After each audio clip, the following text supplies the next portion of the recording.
사랑하는 주여, 예수님을 믿게 해 주시옵소서. 예수님에 관한 복음을 듣게 하시고, 듣는 것을 깨닫게 하시고, 깨닫는 것을 믿게 하시고, 믿은 대로 살게 해 주시옵소서. 그래서 우리의 노래가 바뀌게 하시고 새 노래로 여호와를 찬송하며 즐거움의 노래로 아름답게 주님을 송축하게 해 주시옵소서. 주신 말씀 붙들고 나갑니다. 기록된 말씀을 통하여 예수님을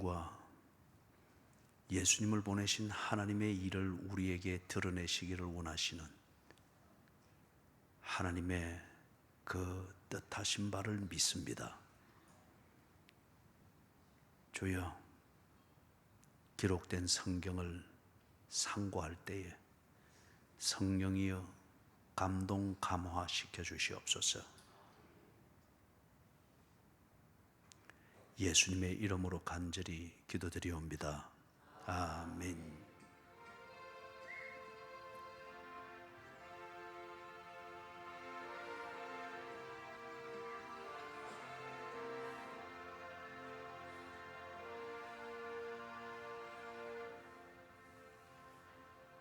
아멘.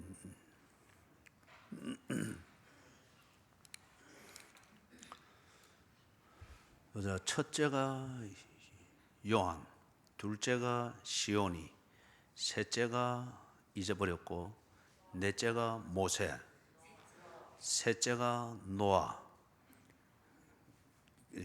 노래 불러던 노아, 그 다음에 막내가 모세, 모세. 오늘 시온이는 못 왔습니다, 그죠? 예. 우리 수고한 자녀들을 위해서 박수로 우리 힘내라.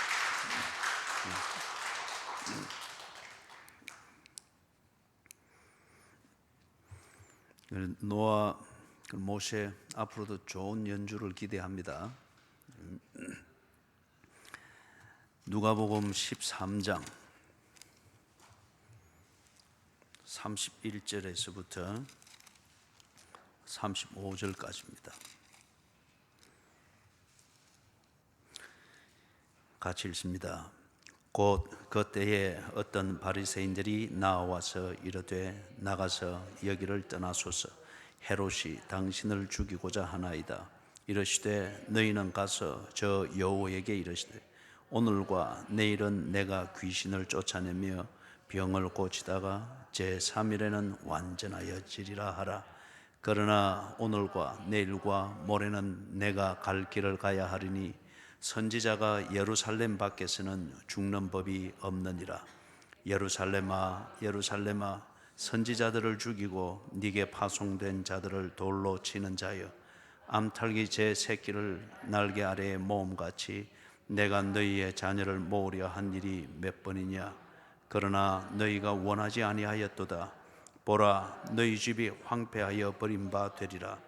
내가 너희에게 이르노니 너희가 주의 이름으로 오시는 이를 찬송하리로다 할 때까지는 나를 보지 못하리라 하시니라. 아멘. 이 본문의 말씀을 좀 이해하기 위해서 이 본문의 말씀의 그 내용이 이르기까지의 예수님이 다루었던 그 토픽을 간단하게 살펴보는 게 필요합니다. 13장에 국한해서 살펴보면은 13장 1절에서부터 5절에서는 이 유대인들이 자기들은 죄가 없는 하나님의 백성이라 여겼죠. 그렇기 때문에 자신들한테는 재난이나 사고나 이런 게 없는 그것을 한 증거로 삼았습니다. 그런데 예수님께서 그렇지 않다고 그랬죠.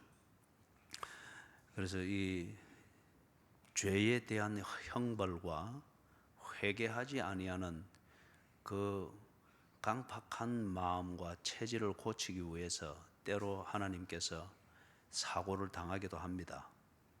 없던 병을 일으키기도 하고 병에 시름시름 앓으면서 엉뚱한 생각 못하고 자신의 죄를 돌아보도록 몰아넣는 경우가 있습니다.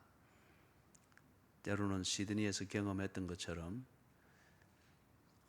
그 권사와 남편은 안수집사인데 돈을 버는 재미에 빠져가지고 그렇게 해서 옷 가게를, 그 비싼 지역에서 옷 가게를 한 8개까지 넓혀갔어요. 그러면서 그거 관리하고 돈 버는 재미에 빠지면서 이 그리스도인의 마땅한 삶, 기본적인 삶을 점점 잊어버렸습니다. 그걸 당연하게 여겼던 거예요. 그런데 기가 막히게 하나님이 개입하셨어요. 체스우드에 가면은 중국인들 자본이 엄청나게 들어가 있는 신흥도시인데 체스우드에 아주 좋은 백화점이 있습니다. 거기에 딱 자기 옷 가게가 2개입니다. 중간에 남의 가게 하나 사이에 두고 2개를 이렇게 확장을 해놨는데 불이 났는데 요 2개만 딱 타버린 거예요. 요 2개만. 가운데 거는 물론 끄르고 그런 건 있지만 타지 아니하고 요 2개만 딱 탄 거예요. 그래서 그 사람들이 BMW 뒤에 트렁크에 형찰로만 보통 10만 불을 싣고 다니던 사람이었어요. 그래 하면서 싹 다 무너집니다. 나중에는 이제 집집이 돌아다니면서 청소하러 다니면서 그러면서 뉘우치고 깨달은 거예요. 그래서 청소기 메고 집집이 돌아다니면서 청소하면서 그때부터는 그 사람들의 입에서 찬송이 나오고 바른 삶이 되었습니다. 그래서 지금 이 유대인들이 자기들은 하나님의 백성이기 때문에 이런 재난을 안 당하고 이런 사고가 없기 때문에 자기들은 하나님의 백성이고 구원받은 게 확실하다, 이런 식으로 그들은 등식을 매겼단 말이에요. 그런데 예수님은 그렇지 않다고 그럽니다. 죄의 형벌로서 재난을 당하고 사고를 당할 수도 있지만은 그런 경고를 받지 아니하고 그런 것을 또는 받을지라도 못 느낄 때에 그 사고가 또는 병이 아니면은 어떤 엄청난 재난이 우리에게 죄의 대가로 주어진다라고 사람들이 생각하듯이 예수를 믿지 아니하는 그 죄는 반드시 지옥 형벌을 받을 것이다.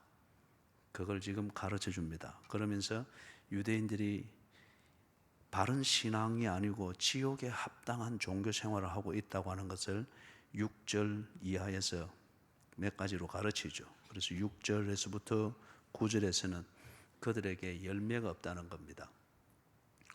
열매가. 자기들이 하나님의 백성이고 뭐 구원받았다고 늘 그렇게 자기들 풍습대로 매끈하게 관리하면서 사는데 하나님의 자녀의 열매가 없는 거예요. 그죠? 그 열매를 보아 그 나무를 안다고 했잖아요. 그래서 우리가 지난 주일에 했던 게 이게 덕을 세우는 우리의 그 사랑의 체질, 그것을 우리가 이야기를 했죠. 열매가 없습니다. 율법도 잘 외우고 제사도 잘 드리고 우리말로 말하면 예배도 꼭꼭 챙기고 이리 하는데, 그런데 이 하나님을 닮은 구석이 없는 거예요.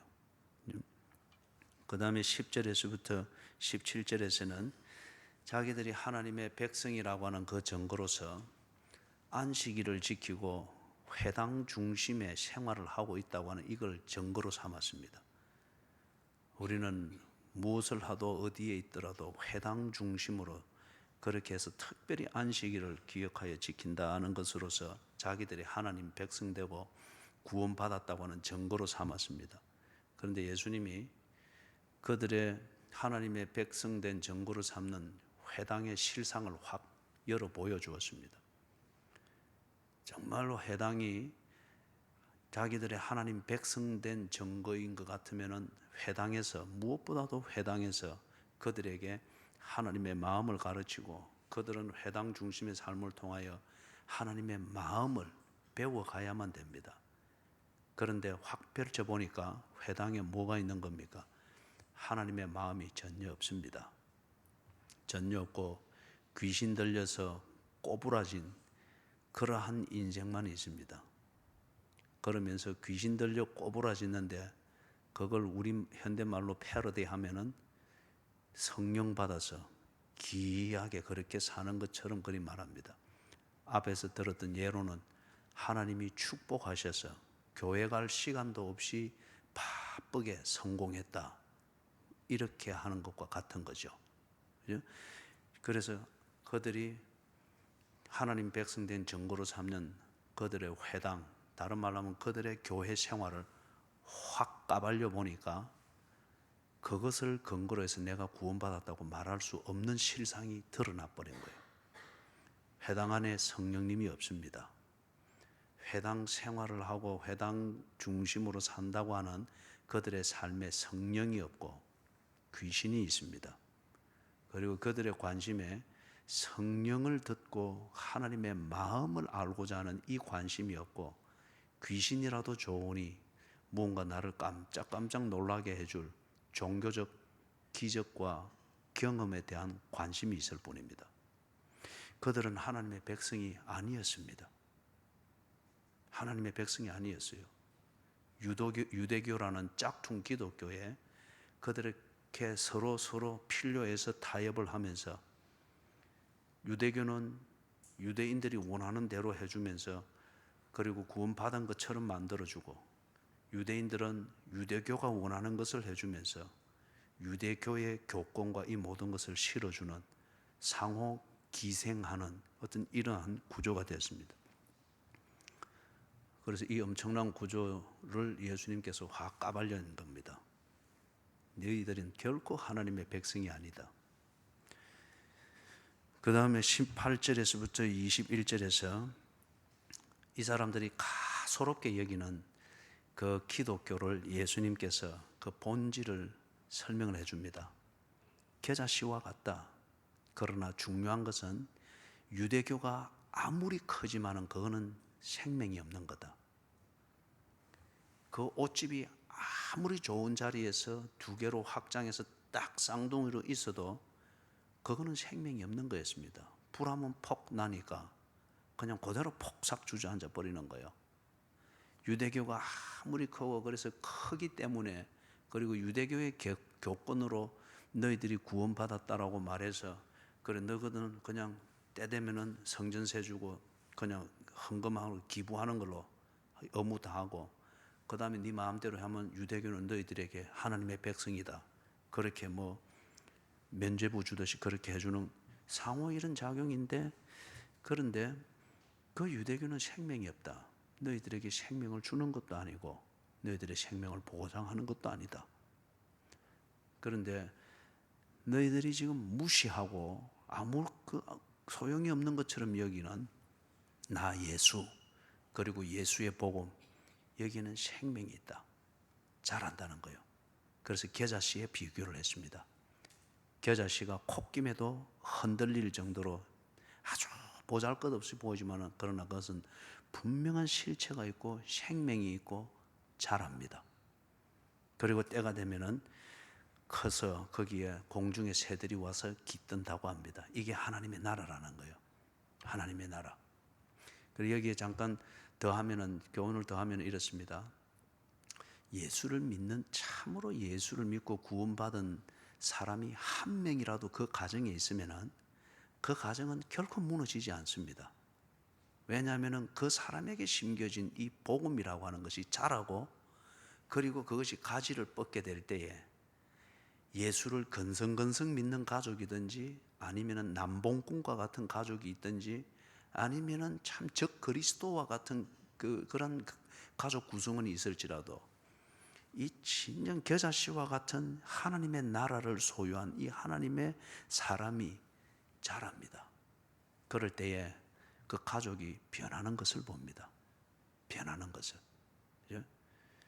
그런데 앞에서 우리가 보았던 것, 6절에서부터 9절에 보았던 것처럼 기독교 가정이다 뭐 이렇게 하는데, 그래서 보면은 반듯한 것 같긴 한데 도무지 생명이 없습니다. 열매가 없습니다. 열매가 없어요. 그래서 지금 여러분들이 예수 믿는 가정이라고 스스로 자의식을 가지는 가정들에게 제가 하나님의 자비하심으로 권면합니다.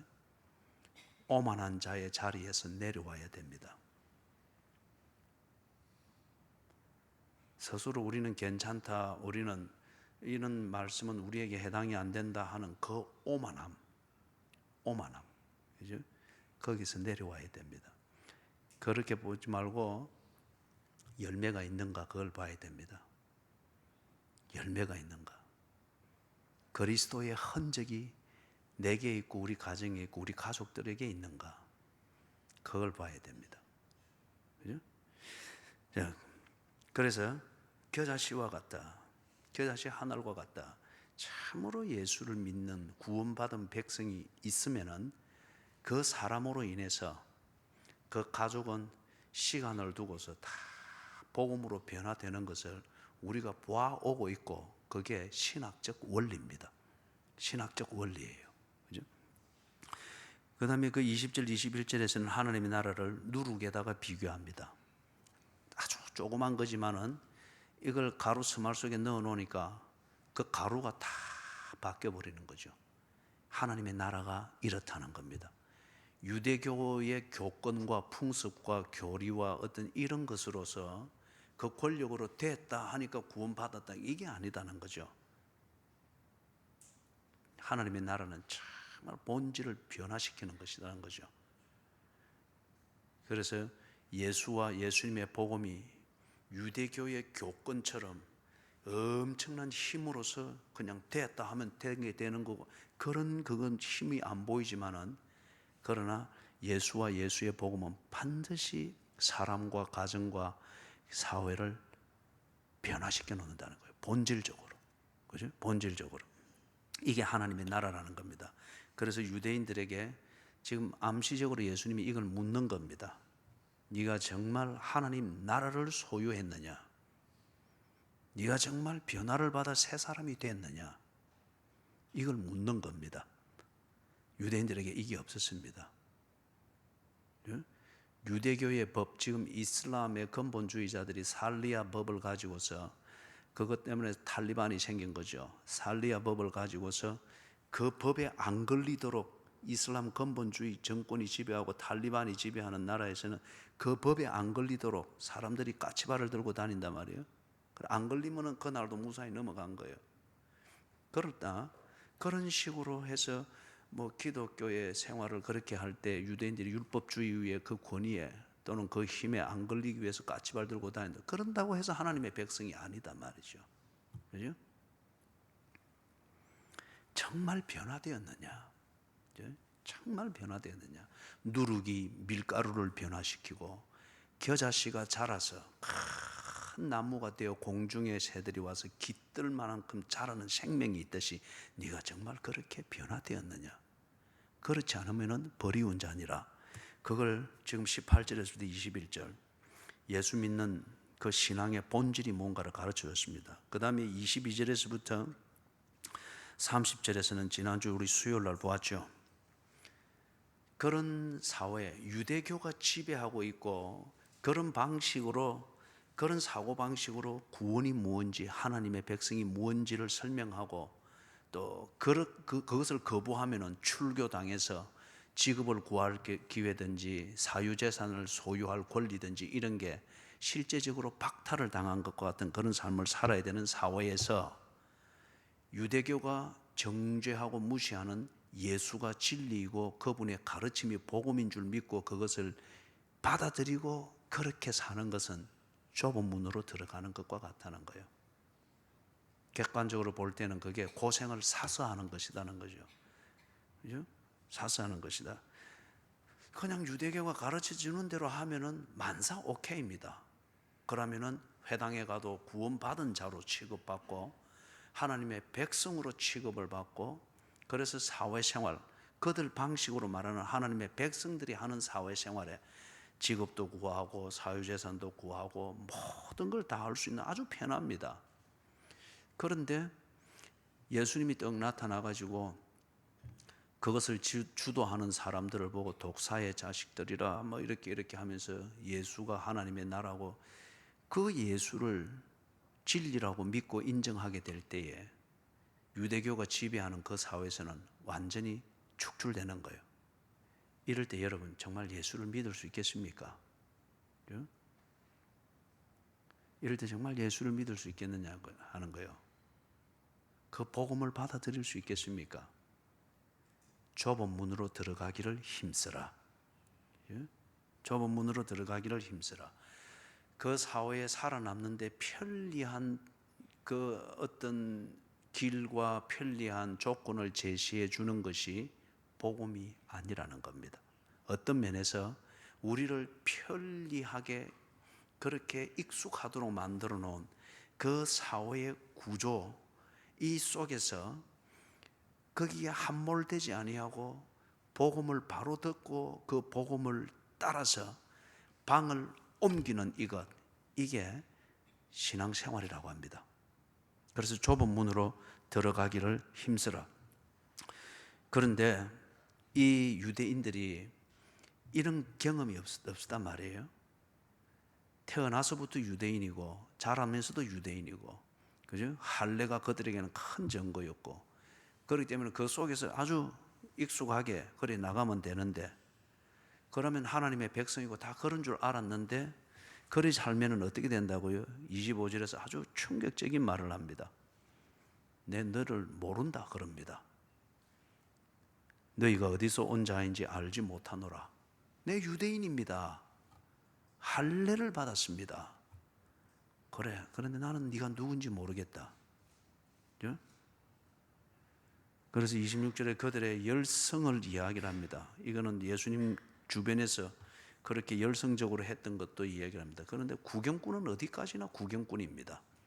손님은 어디까지나 손님입니다. 때로는 손님이 자식보다도 더 살갑게 이렇게 봉양을 해주고 도움을 줍니다. 그러나 손님은 어디까지나 손님입니다. 말썽을 부려도 자식은 자식입니다. 그래서 26절에서 유대인 중에 일부는 예수님을 가까이서 만나고 교제하고 그랬다는데, 그런데도 우리 모르겠습니까? 그래, 네가 구경꾼인 줄은 알겠는데 틈나면 내 곁에 와서 내 백성들보다 더 극성을 지키면서 내 곁에서 시간을 보내고 했는데, 그렇지만은 너는 나의 백성이 아니니라. 너는 끝까지 구경꾼이었고 손님이었느니라. 26절 27절에서 그 말입니다. 그래서 28절에서부터 30절에 아주 충격적으로 그러나 분명한 복음을 예수님이 정리를 합니다. 이 사람들이, 유대인들이 우리가 아브라함의 자손이고, 혈통적으로 아브라함의 자손이고, 그 다음에 아브라함, 이삭, 야곱, 이 맥락을 이어오는 그러한 신학을 유지하고 있고 우리의 신앙의 전통을 유지하고 있습니다. 그렇기 때문에 우리는 당연히 아브라함이 하나님의 백성이듯 우리 역시 아브라함과 같이 하나님의 백성입니다. 이렇게 믿고 있는 거예요. 그런데 아이러니하게도 28절에 보니까 그들은 바깥에 쫓겨났다 합니다. 거기서 슬피 울며 이를 갈미 있답니다. 슬피 운다고 하는 것은 슬픔이죠. 이를 간다고 하는 것은 분노입니다. 아니, 내가 아브라함의 혈통의 후손으로서 그렇기 때문에 아브라함이 천국 갔으면 나도 가야 되지 않습니까?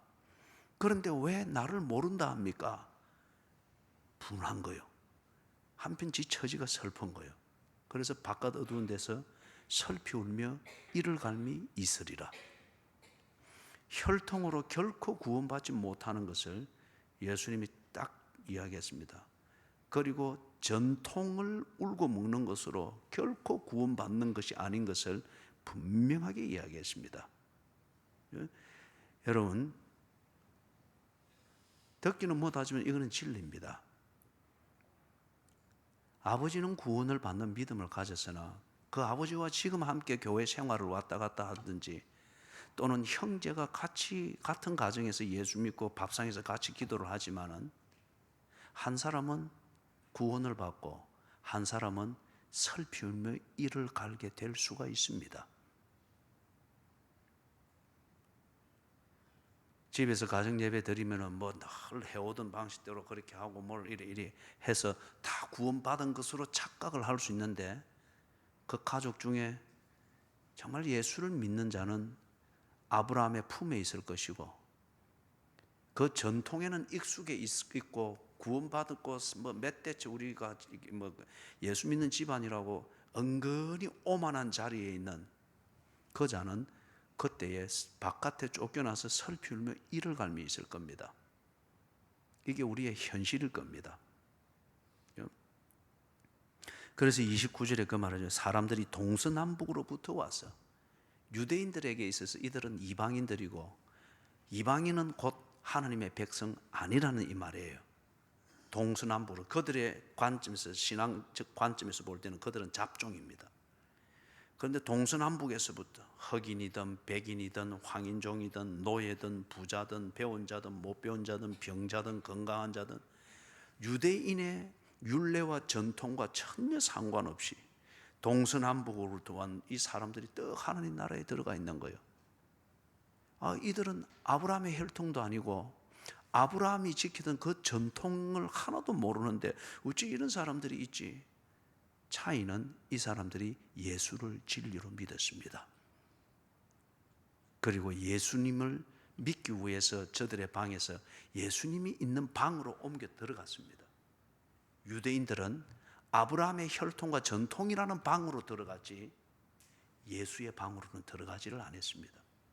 그렇기 때문에 예수께서 심판주로 나타날 때에 그들은 쫓겨났고 동서남북으로부터 왔던 이들은 예수와 함께 서게 되었습니다. 그래서 하나님 나라 잔치에 참여하리라. 이게 이제 심각하죠. 예수님의 설교에서 이 구원에 관련된 신학의 골자가 딱 다 정리가 됐습니다. 그런데 지금 개중에 여러분들 중에 그런 사람들이 있듯이 들어도 모릅니다. 이 유대인들이 들어도 어떤 사람은 이해가 되지만은 신경질이 나서 이것을 받아들일 수가 없는 거예요. 예? 받아들일 수가 없는 거예요. 또는 어떤 사람은 유대인들의 대부분이 그렇지만은 그들의 종교적 오만감과 자만감 여기에서 감히 우리를 두고 설교를 해. 우리가 얼마나 정성스럽게 치성을 다해서 율법을 지키고 신앙생활을 하는데 예수 당신이 감히 우리를 두고 설교를 하면서 그것도 이따위의 설교를 해. 그 오만과 자만감이 용트림을 쳤습니다. 그래서 31절에서부터 35절에서 예수님께서 아주 종말을 그들에게 고합니다. 종말을. 먼저 31절에서부터 33절 거기에 보니까 이렇게 가르치고 있는 예수님에게 바리새인들 몇 명이 왔습니다. 온 목적은 예수님에게 분봉왕 헤롯의 말을 전달해 주러 왔습니다. 지금 이 바리새인들이 헤롯의 그 계획을 눈치채고 예수님을 보호해 주기 위해서 엄밀히 찾아와서 예수님께 이게 아니고 헤롯의 심부름을 온 거예요. 헤롯의 심부름. 이 바리새인들이 헤롯을 아주 미워했습니다. 왜 헤롯 가문을 미워했는가 하면 헤롯 대왕은 어디 출신이죠? 이두메 사람입니다. 이두메가 어딘가 하면은 에돔입니다. 성지순례 코스 중에서 페트라 있죠. 그죠? 페트라가 있는 그 지역에 어느 족속이 그런가? 에돔 족속입니다. 에돔의 이 말의 원래 어원이 붉다라는 말이거든요. 페트라 가니까 땅이 붉죠. 그죠? 그래서 붉은색이에요. 그래 이게 뒤에 가서 아람으로 그 업력이 되어지면서 에돔이 이두메가 된 거예요. 그래서 헤롯을 성경에서는 이두메 사람 헤롯으로 그렇게 표현을 합니다. 그렇기 때문에 에돔은 이스라엘의 숙적이잖아요. 그렇기 때문에 이 이스라엘의 근본주의자들이자 보수주의자들인 바리새인들이 에돔 사람을 동조할 리가 없죠. 헤롯과 숙적 관계에서요. 정치적으로도. 그런데 지금 여기 보니 헤롯의 아들 중에서 아그리빠 왕, 아그리빠가 갈릴리 지역을 통치했잖아요. 그래서 이 아그리빠의 심부름을 해주는 것은 지금 이 바리새인들이 이 예수에 대해서 신학적으로 적개심이 있는 거예요. 그리고 예수의 말대로 되어지면 그들의 교권이 흔들립니다. 그렇기 때문에 이것을 교권의 정치 공학적 차원에서 예수를 제거하는 것이 이 사람들한테는 필요한 겁니다. 그렇기 때문에 정치적으로 민족주의적 관점에서 숙적인 헤롯이지만은 지금 헤롯의 편을 들어주는 거예요. 무섭죠, 여러분? 그죠? 무섭죠. 신앙이라고 하는 이 정신 똑바로 안 차리면은 신앙의 이름으로 정치하고 교권하고 엉망인 거예요. 그래서 지금 이 바리새인들이 헤롯의 말을 전달해 주러 예수님께 가가지고 아주 헤롯이 한 그 말을 위협적으로 예수께 전달을 합니다. 여기를 떠나소서, 헤롯이 당신을 죽이고자 하더이다. 한편 헤롯의 입장에서는 당장 예수를 죽이고 싶지만은 지금 당장 죽이지 못하는 것은 무엇 때문에 그렇습니까? 그렇죠. 세례 요한을 죽였잖아요. 그런 것 때문에 이 헤롯이 그 뭡니까? 세례 요한을 죽일 때도 그런 번민이 있었잖아요. 그죠? 선지자라 알려지고 존경을 받는 자를 죽이게 됐을 때 유대인들의 반란을 사게 되어지니까 자기가 다스리는 그 구역에서 자꾸 반란이 일어나면은 저들을 신뢰해주는 로마의 황제에게 미운 틀이 박히는 거예요.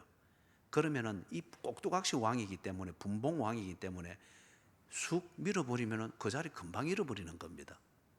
그렇기 때문에 어찌든지 이 로마 황제를 근심하게 만들고 신경 쓰게 만드는 반란이 일어나는 이것은 할 수 있으면 막아야 되는 거예요. 그래서 세례 요한도 단숨에 못 죽였잖아요.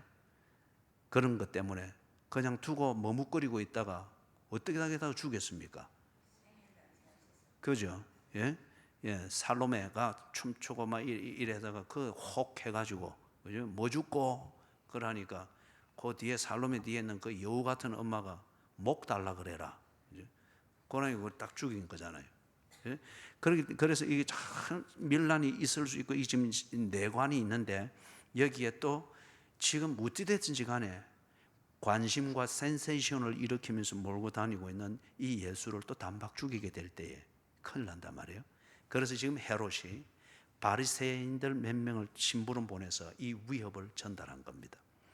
그래서 헤롯으로서는 자기의 심기가 불편한 것을 해결하기를 원했고, 바리새인들로서는 그들의 교권의 위협이 되고 있는 이 예수를 그것을 통해서 제거하기를 원했던 거예요.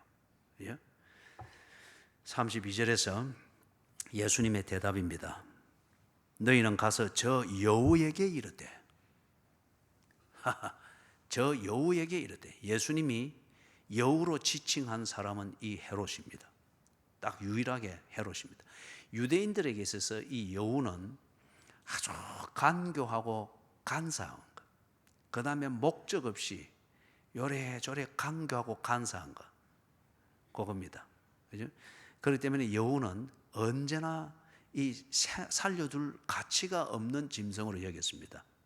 이거는 그들에게 조상들도 그랬죠. 아가스에서 보면은 포도원을 허는 뭐를 잡으라고요?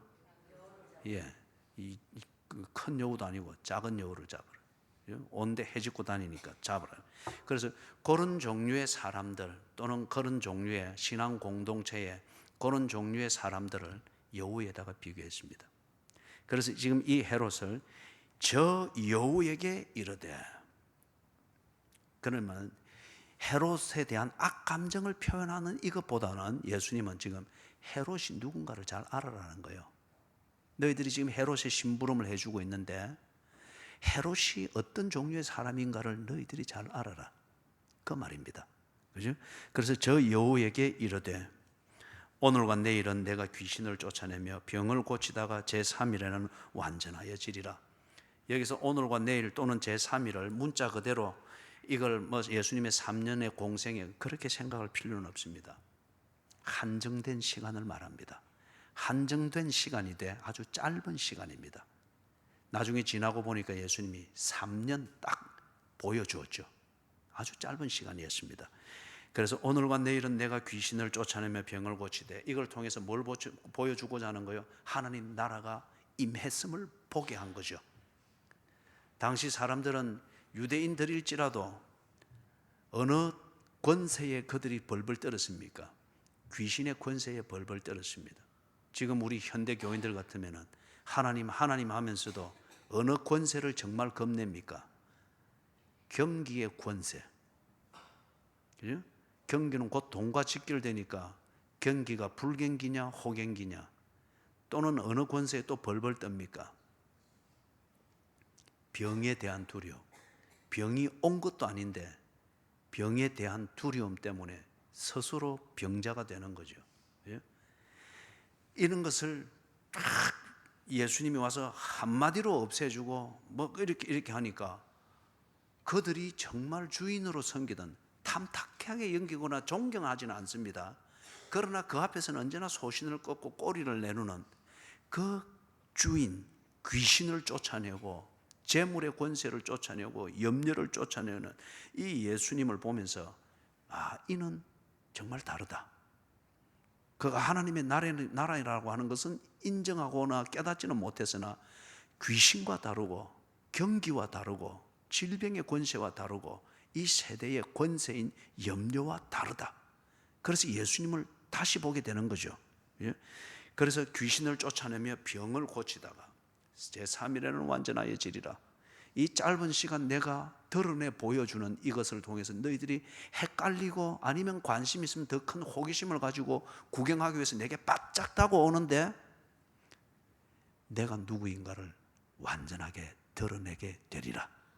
그게 마지막에 완전하여지리라. 그가 예수이며 하나님이며 하나님이 이루는 구원이 무언가를 너희들이 분명히 보게 될 것이니라. 그건 믿고 안 믿고는 너희들의 몫이다. 그러나 내가 보여주고자 하는 하나님의 구원, 하나님을 믿는 신앙이 무언가를 내가 분명하게 완전하게 보여줄 것이니라.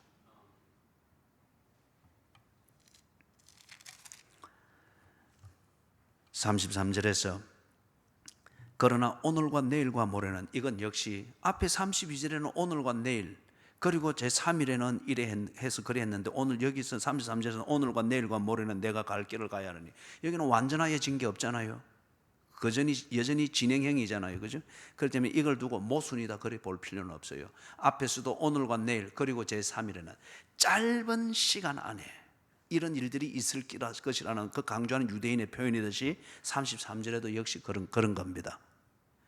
예수님의 하는 일이 한정되어 있다는 거예요. 그 시간이. 그리고 그 시간은 짧다는 겁니다. 이게 유대인적 표현으로 오늘과 내일과 모레는 짧은 시간이지만 분명한 시간 동안에 내가 내 할 일을 계속할 것이다. 이 말은 무슨 말이에요? 내가 내 할 일을 위해서 여기에 있고 내 할 일을 위해서 갈릴리와 예루살렘 사이를 왔다 갔다 하는 것이기 때문에 저 여우에 의해서 내가 죽는 것이 아니니라. 여우 같은 위협으로 나를 이리 하려고 저리 하려고 좌지울지 하려고 하지 말아라. 나는 내 정한 기간이 있고 그 기간 동안에 내 할 일이 있느니라. 이 할 일을 위해서 나는 내가 가야 갈 길을 갈 것이니라. 여호가 가라 한다고 해서 예루살렘 지경을 벗어나 갈릴리로 가는 것이 아니고, 여호가 잠잠하다고 해서 내가 갈릴리를 벗어나 다시금 예루살렘으로 들어오는 것이 아니니라.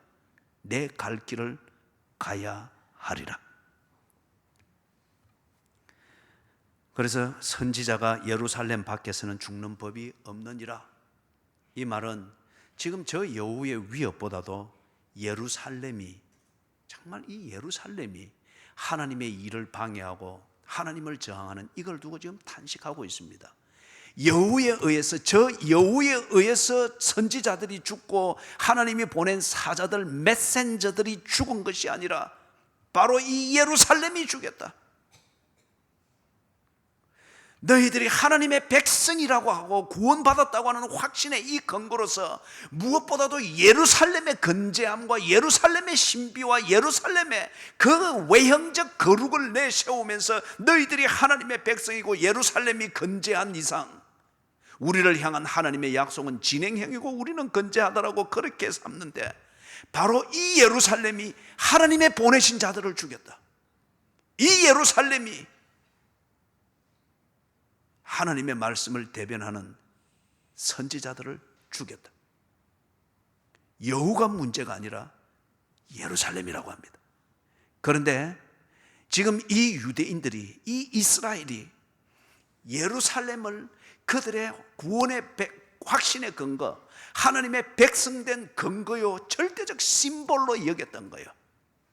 그렇기 때문에 그 사람들이 바벨론의 포로로 끌려가 있으면서도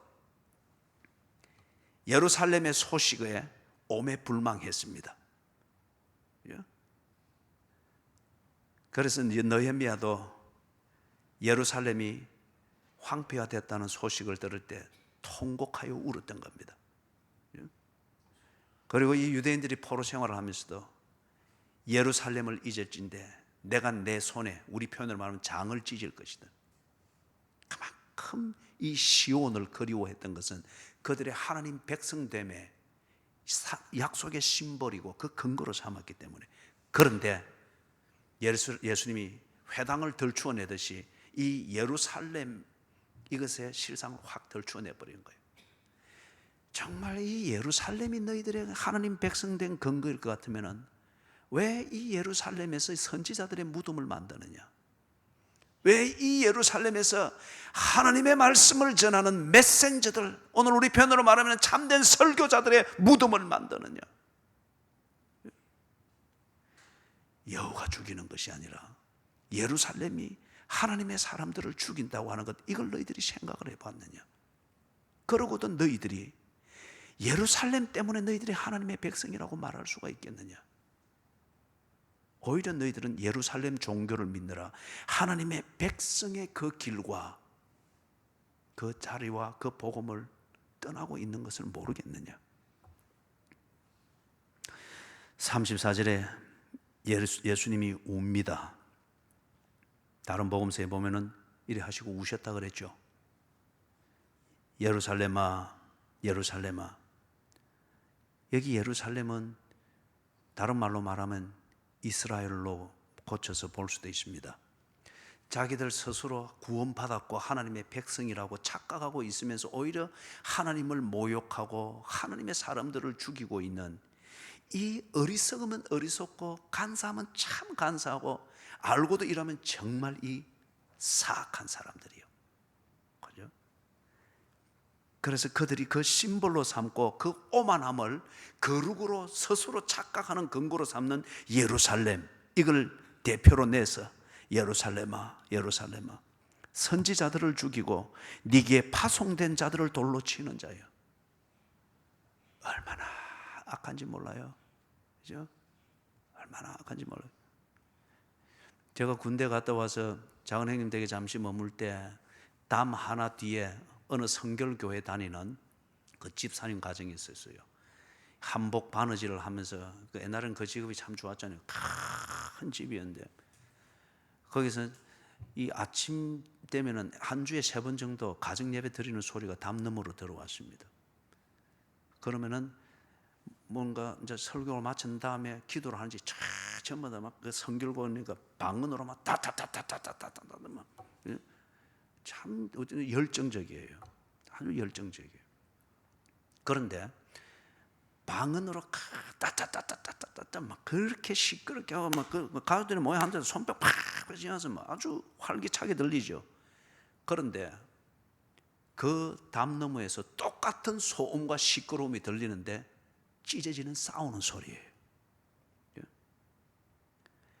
예배 드릴 때 그 시끄러움은 뭐고, 똑같은 시끄러움으로 그 가족들 간의 싸움, 허구한 날 싸우는 거예요. 하면서 막 또 때로는 한 개씩 깨지는 소리 나고. 그런데 다음날 아침 되면 또 막 왈랄랄랄라 해서 막 그죠? 그건 뭐냐 말이에요.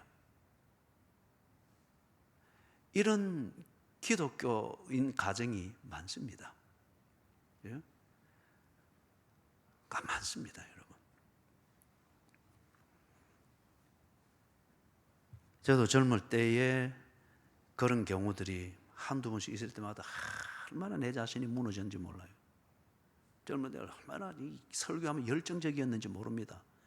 신학의 내용과 성경 강해의 내용과는 상관없이 그것에 대한 내 느낌과 감동, 이걸 전하는, 이거는 여러분 말 그대로 문자 그대로 설교지 성경을 강해하는 게 아니거든요. 그런데 내 혼자 막 열정에 돋지 내가 막 그 흥분과 도취된 건 주를 위하여서 막.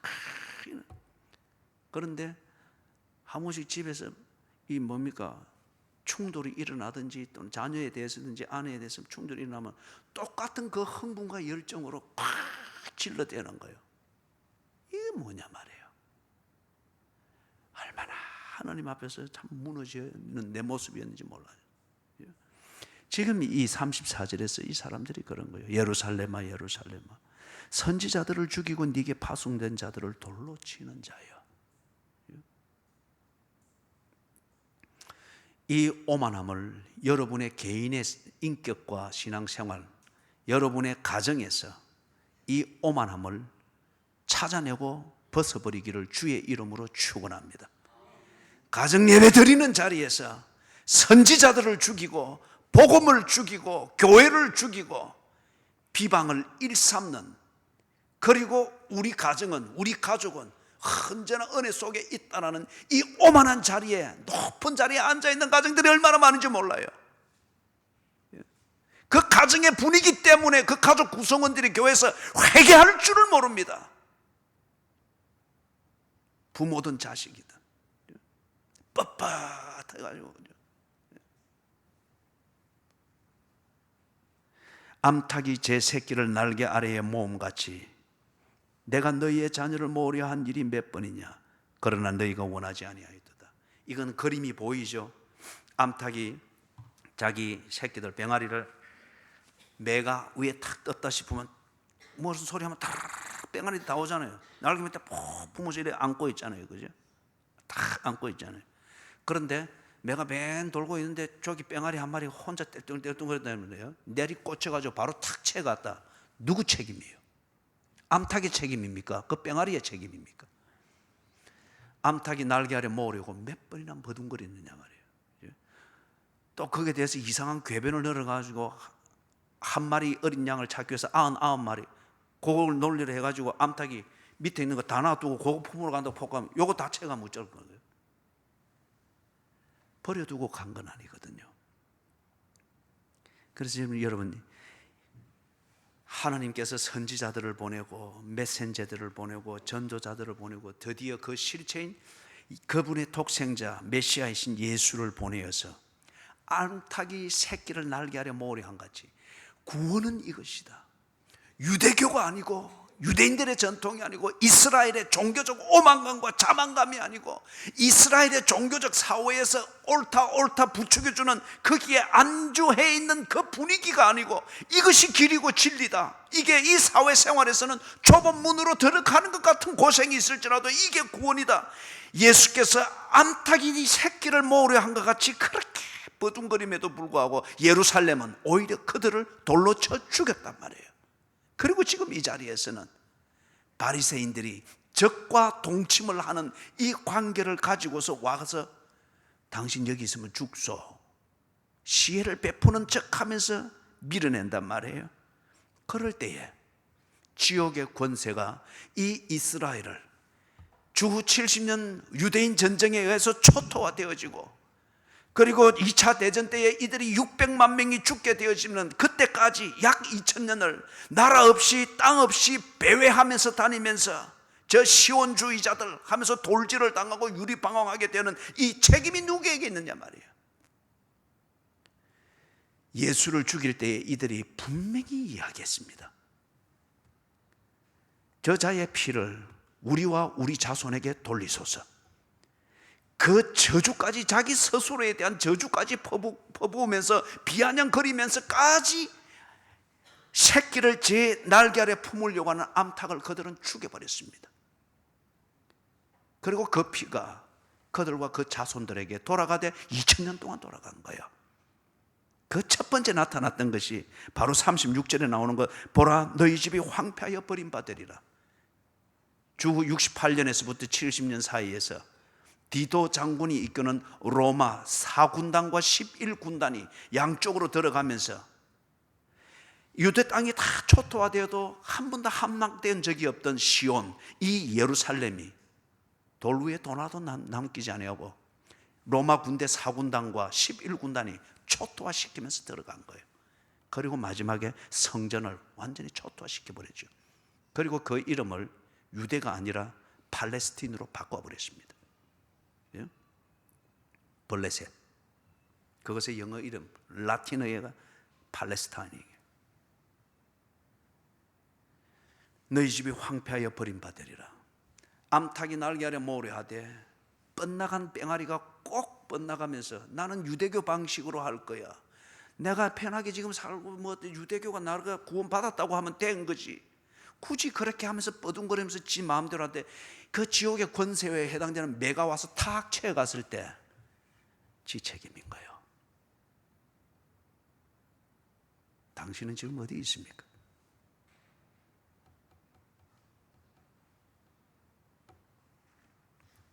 너희 집이 황폐하여 버림받으리라.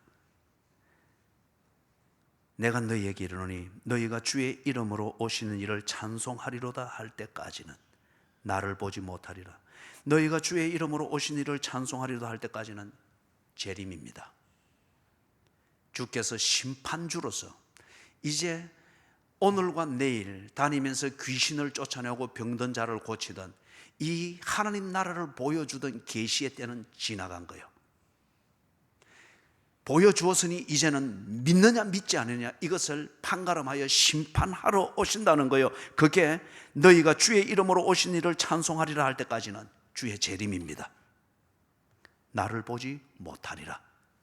지금 이들이 3년간 귀신을 쫓아내는 예수, 자연의 법칙을 다스리는 예수, 화학적 법칙까지도 넘나들면서 물을 포도주로 만들던 이 하나님이 아니면 할 수 없는 그 일을 행하는 그 예수, 분명히 하나님은 살아계시고 하나님은 구원하겠다는 약속을 이렇게 지키시고 우리가 그 약속대로 구원을 받는 길은 이 길이라고 하는 것을 분명히 보고 만지고 먹고 경험하고 대화할 수 있는 이 계시를 분명히 주셨습니다. 보게 하셨습니다. 그리고 그 증거를 여기에 기록하여 지금 이렇게 보게 하고 있는 거예요. 그런데 바로 그들의 현장에서 보게 해주고 그렇게 했던 그 예수를 이제는 다시 보지 못할 것이라고 합니다. 이제는 증거되어지는 것을 통하여서 그 진리를 알게 되어진다는 하는 거죠. 그게 사도시대 이후 지금 이어지는 이 교회 시대죠.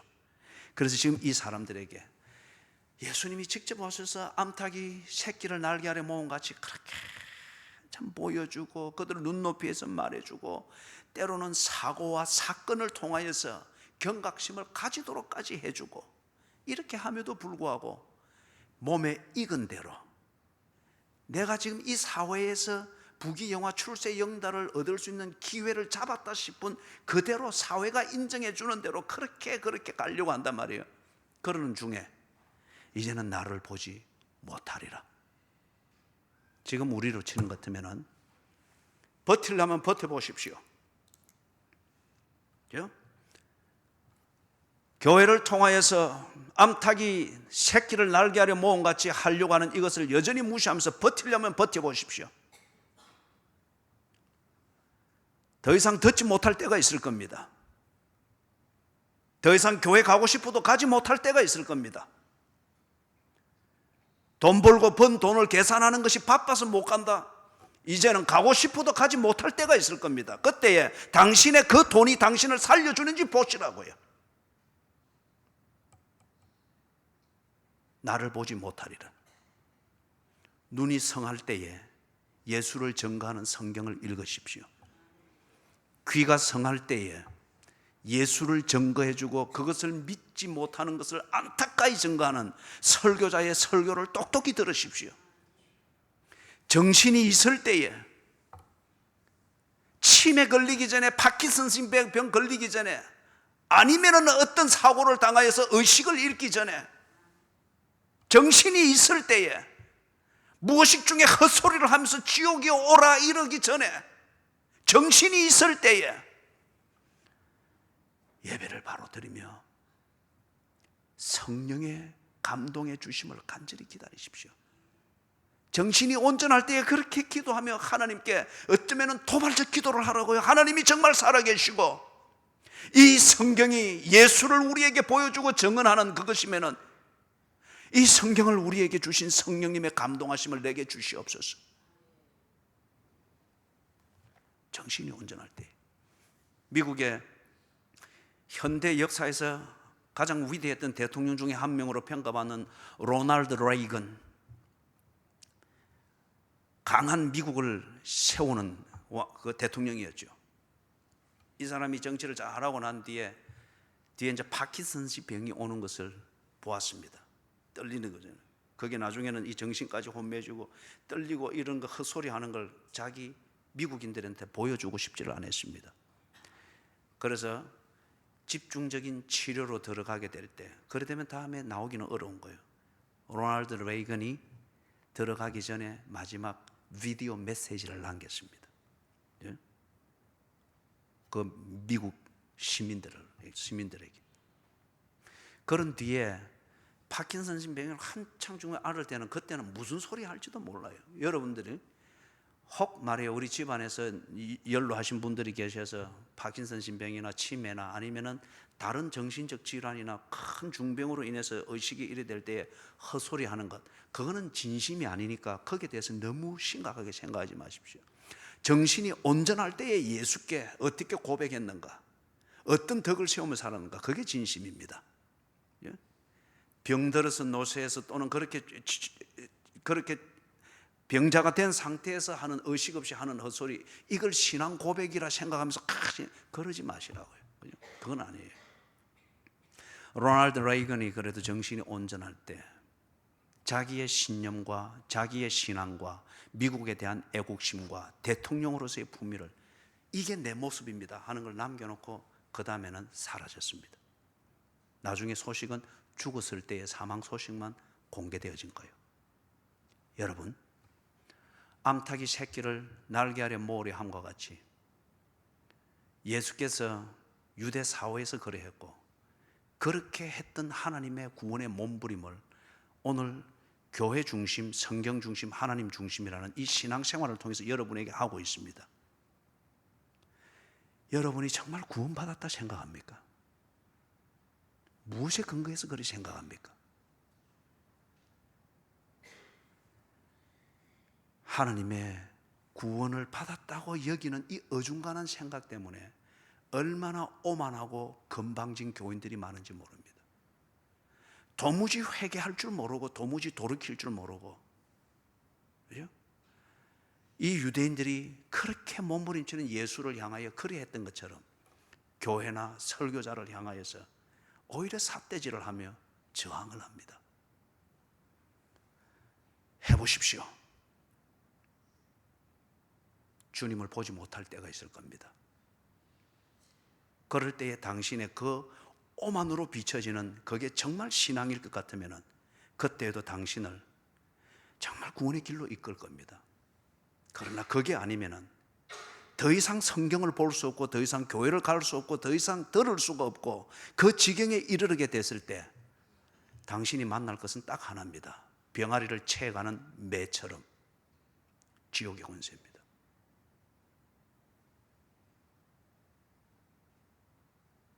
기도하십시다.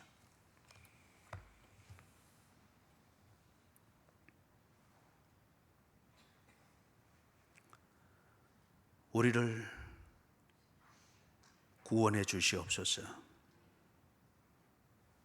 암탉이 새끼를 날개 아래 모으려 함같이 주께서 성도의 어머니와 같은 교회를 통하여 그리고 신앙생활을 통하여 날개 아래 모으려 하는 주님의 몸부림을 깨닫게 해 주시옵소서. 예수를 통하여 우리에게 주신 참된 구원을 얻게 해 주셔서 모든 집이 황폐화되어지는 그 때가 올지라도